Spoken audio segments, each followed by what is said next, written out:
All right. Put my wife's glasses on. Hi. I can see. All right. I think I have 20 minutes, you said. All right. No longer. Turn my phone off. So my name is Anthony. I'm a believer in Christ who used to struggle with alcohol and drugs. I've been clean now for coming up on 20 years. April. So I'm just going to tell you what happened and start from the beginning. So I grew up in a family of with 3 brothers. I had an older brother who's a year and a half older than me, and then 2 younger brothers that are twins that are a year and a half younger than me, so I was the middle child. My mom and dad, I was born in Visalia, California. Visalia, down south. You know where it's at? There's only cows and drinking up there. So when we were 5, when I was 5, my mom and dad divorced, and my mom came out to San Leandro. And I can remember my mom working hard. She worked at Safeway, and she worked like long hours. And so, we had babysitters most of the time, sometimes not. And, we pretty much raised ourselves. And at the age of 13, I started getting in trouble, and the trouble started when I started smoking weed.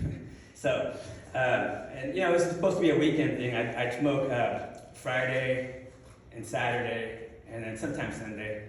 And then it turned into Monday, and then Tuesday. Then by the time I knew it, by 9th grade, I was a full-blown pothead. I mean, I smoked weed every single day. If I was awake, I was high. And what I would do to get through school, to get my grades, I'd give drugs to the teachers' aides so they could mark my grades in. And I actually graduated from that. Isn't that crazy? So in 10th grade, I started dabbling with coke and meth, and they used to call it crank back then. And the same thing happened. It was just a weekend thing, and it turned into Mondays and then Tuesdays and Thursdays. By the time you know it, I was a full-blown coke and meth addict. And in 8th grade, I met my first girlfriend.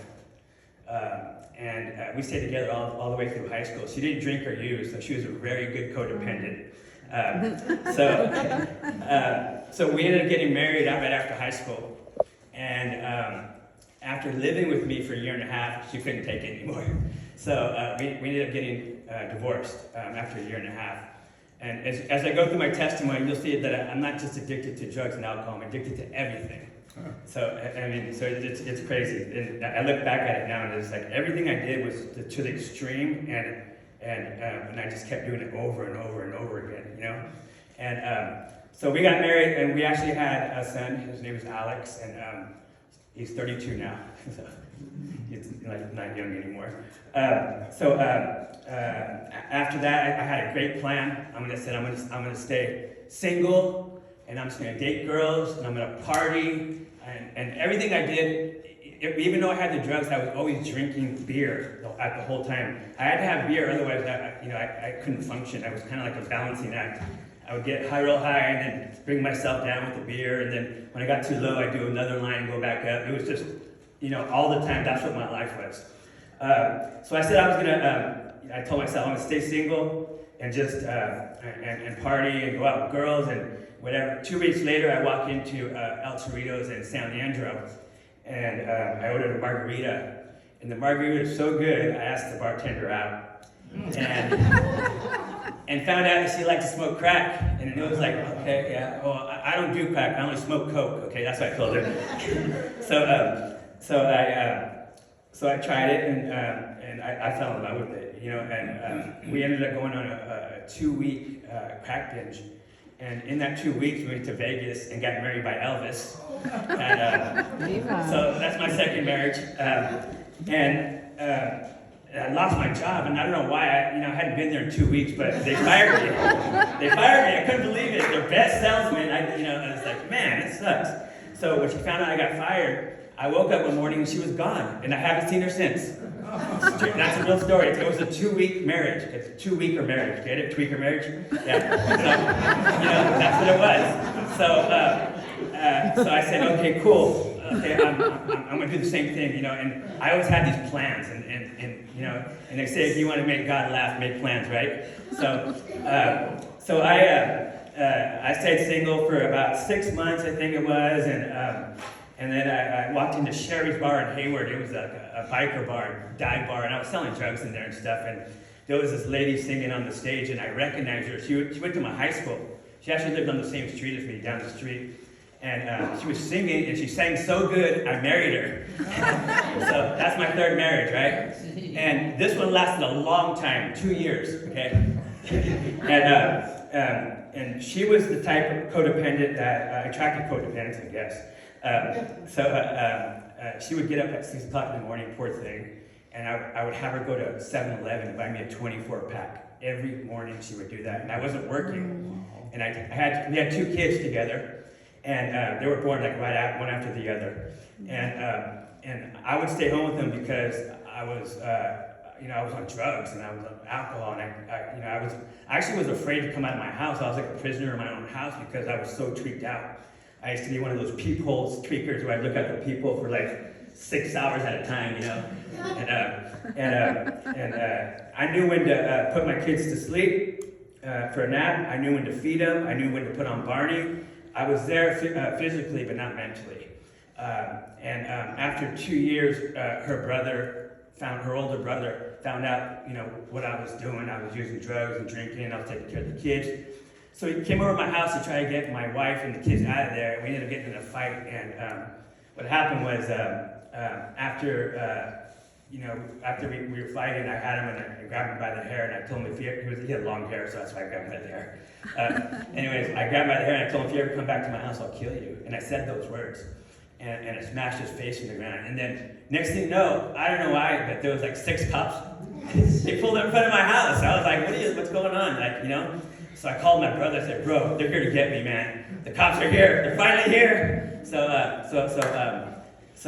I run, like I'm looking at the people and I'm watching all the cops, and then I go and flush all my dope, and they surround the house, and they come out with your hands up, blah blah blah. So, you know, I wasn't trying to keep the kids in there or hurt anybody, but I came out with my hands up. And I'm laughing, like, what did I do? Like, what did I do? What, get in a fight? So what? I'll be out tomorrow, what? So, ended up going to jail, and they charged me with domestic violence, terrorist threats, and false imprisonment.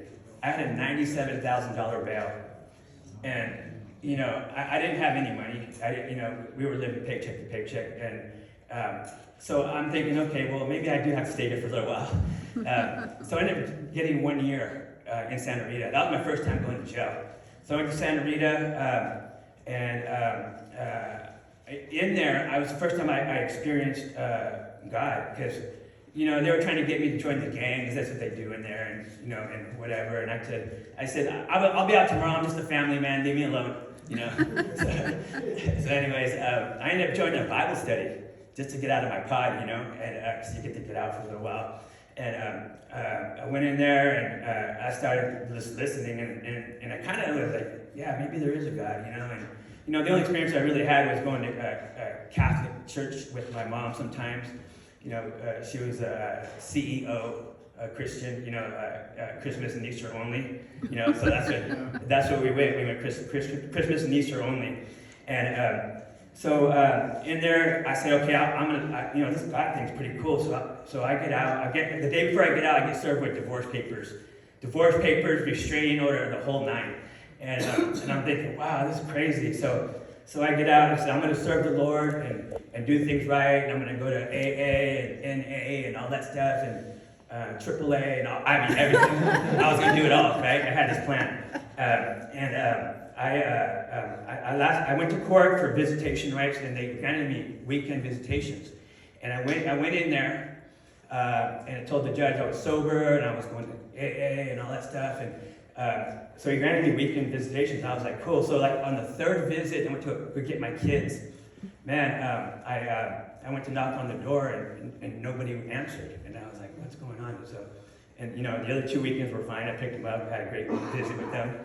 And so I knocked on the neighbor's door. I knew the neighbor because I lived there before I went to jail. And the neighbor said, "Oh man, bro, they packed up and left yesterday. They had a big old U-Haul yesterday." And I said, "What?" So I'm looking through the shades, and it's completely empty. So I freak out. I'm calling the police. I'm trying to call the numbers and blah blah blah. And I'm like, man, it hurt so bad. The only thing I knew what to do that would make me feel better was go back to drugs. And because I didn't really have a program, I just knew a little bit about God, but that was about it. And so I went and found the quickest thing I could find was crack. I went and found a guy that was selling crack down the street from us. We were living in the hood. It was instant addiction just took off again. After doing that, I smoked my car. I literally gave my car away for a gram of crack. And then I smoked all my furniture, my appliance, everything I had in the house. I was selling and trading and smoking, and then I couldn't pay the rent, so they evicted me. I don't know why they evicted me, but it was only 3 months that I didn't pay. But so I ended up being homeless. First time ever homeless in my life. So I said, okay, and I met this girl. She became my girlfriend, and we were like Bonnie and Clyde out there, and it was cool. So we were I was homeless for 3 years, and I was doing meth. I started doing meth because meth was the cheapest thing I could do, and it lasted the longest, right? So I was living in and out of the bars. I would go up there at 6 o'clock in the morning, and then I would leave at 2 o'clock in the morning, and then for 4 hours I would walk the streets. And in that 3 years time that I was homeless, I went to jail to Santa Rita over 20 times, mostly for possession, fighting, wasted in public intoxication, whatever they call it. Towards the end of my addiction, I started getting sick. If I moved too fast, if I was going to go somewhere or run to the car or walk fast, I would lose my breath, and then I would pass out. And then I would be like, man, what's going on, and then, we didn't go to the hospital because when you're on meth, you're a doctor, you're a lawyer, you're a contractor, you do everything, I was even a dentist at one time. The last 3 months, in and out of the hospital in emergency, man. My friends would leave me in the emergency and they would take off because they were all loaded.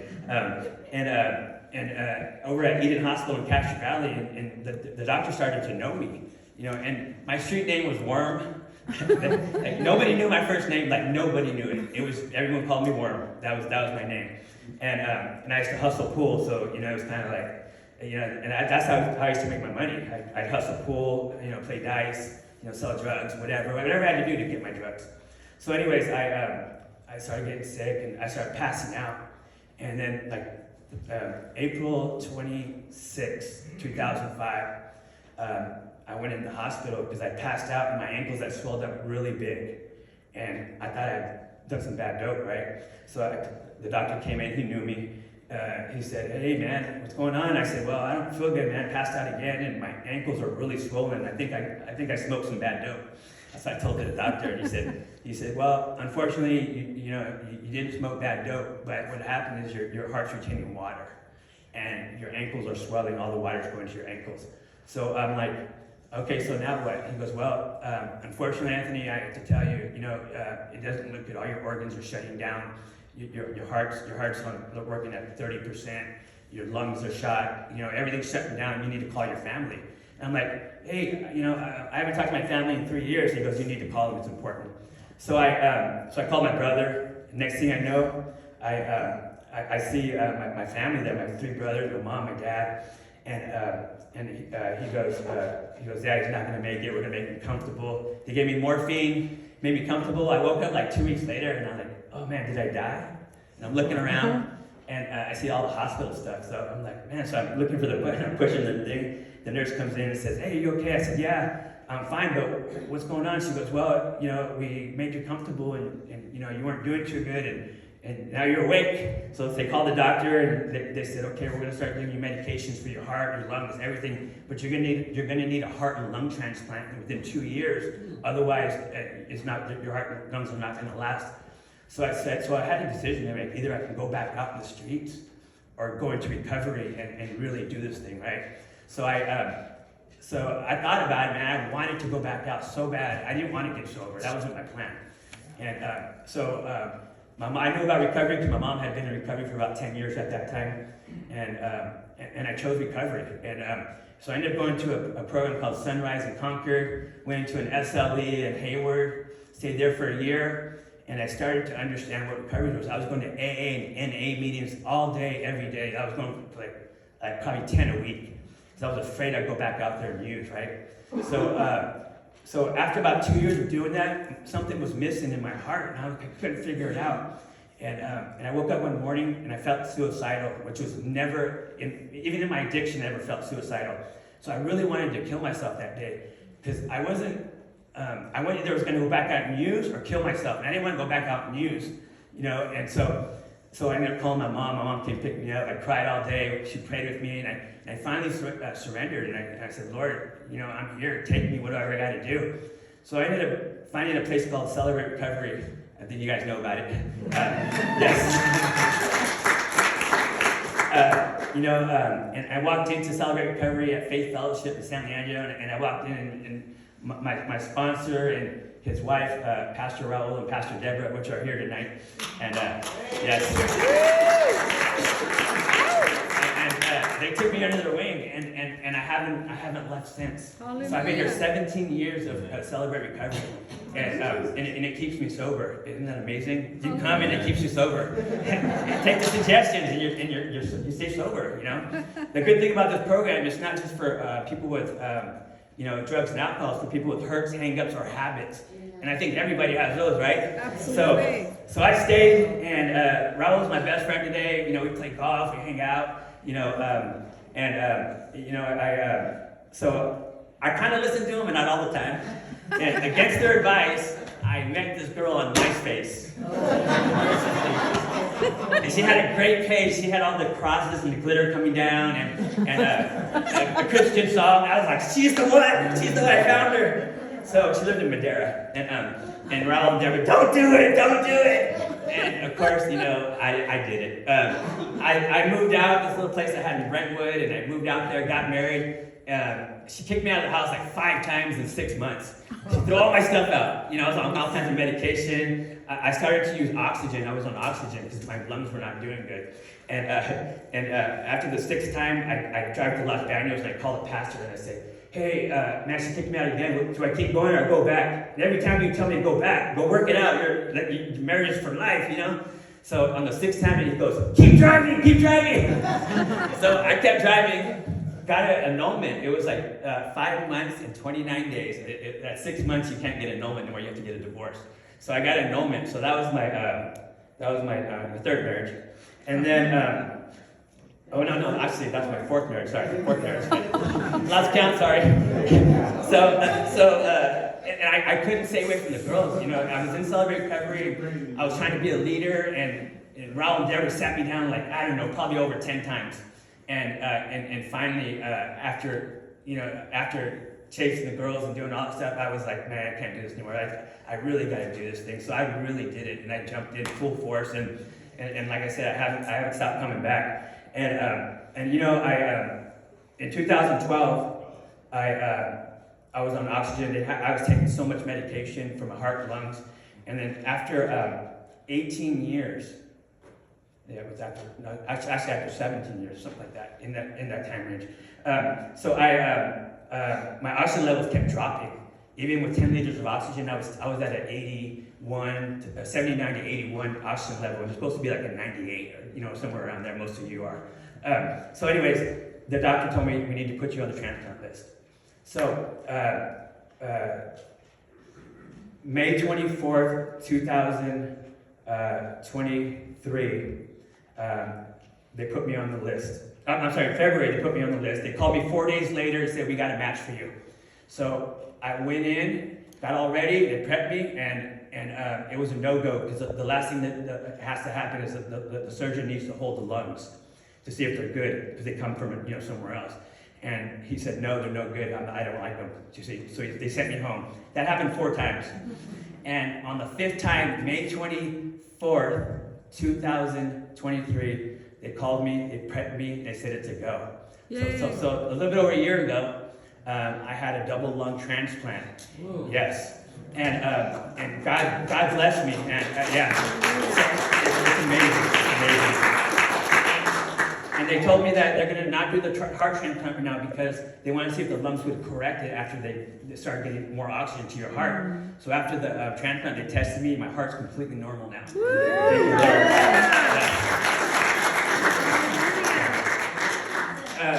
So in 2012, just going back a little bit, I met my 5th wife. Forgot that one. I'm still married to her. So anyways, we're going to be celebrating 12 years, December 29th. Yes, next month. This month. So she's in Chicago. We went to New York and Boston right now, so she couldn't be here, but she just texted me. So anyways, so, we've been married for 12 years, and it's been hard at times. And, there's times where I'm going to give up, and I don't want to do this anymore. And the Lord just tells me, no, this is not how a Christian should be, a God-fearing man. So I have to, get back, take a step back, and get out of my head, because that's what I do. I get in my head, as you can tell. So we've been working through some stuff, and our marriage is getting a lot better than it used to be. Even when it's good, it's hard. It's like crazy. In that time, right when I met my wife, I slept with this girl. The good thing I didn't marry this one. I slept with her, but 2 years later she called me and said I had a son. And so we did all the paternity tests over at Raul and Deborah's house in their living room. I drank a lot of Listerine, and we would put it in my cheeks so it would burn them so they couldn't get the swab, But it didn't work out. And anyways, when I seen him, I knew he was mine. So this is the way he walked, and he stood, his demeanor and everything. So anyways, I started seeing him and being a dad. I coached him in baseball. I was there for him all the time, and I was taking him out. His mom, unfortunately, is still on drugs. So I went to court, and I ended up getting full custody of him. Full physical and everything tested. Yeah. And he's living with me now. He just turned 16, just started to drive. Pray for me. And by the grace of God, my wife and I were able to buy a house down the street, across the street from Round Hill. And I went from literally sleeping under the bridge to moving right down the street here. It's crazy, and this is how much God loves me. It's like and as long as I keep serving Him and keep my heart right, He's going to keep blessing me. And right when I got sober, I got my real estate license. Like a month after I got sober, I said, I'm getting my real estate license. I went, took the test, and I passed. It was like the only good thing that ever happened to me. It was like crazy. I was crying and everything. So 20 years later, I'm still in real estate, and I have a successful real estate company. And God blesses me over and over again. I don't have to go out and do marketing and all that stuff. God just brings them, And I got friends that love me today. I got the head pastor of the church is here. All my friends and family from other Celebrate Recoveries and church, they're all here. It's crazy. Yeah.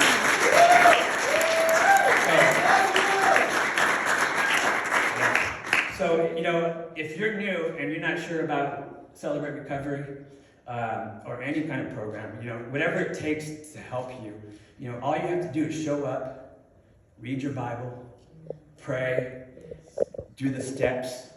This is just part of Celebrate Recovery. There's another part where you get a sponsor and accountability partners, and you do the steps. They told me when I first started that, if your elevator doesn't go all the way up, take the steps, So my elevator only went to the 2nd floor. So I'm still here. I've led some Celebrate Recoveries. I took over Raul and Deborah's spot for a while, and they took it back because I went into my surgery. Still healing a little bit, but I'm playing golf, and I play golf. So I'm addicted today to Haagen-Dazs ice cream, golf. What else? Tamales right now. I'm eating tamales like every day.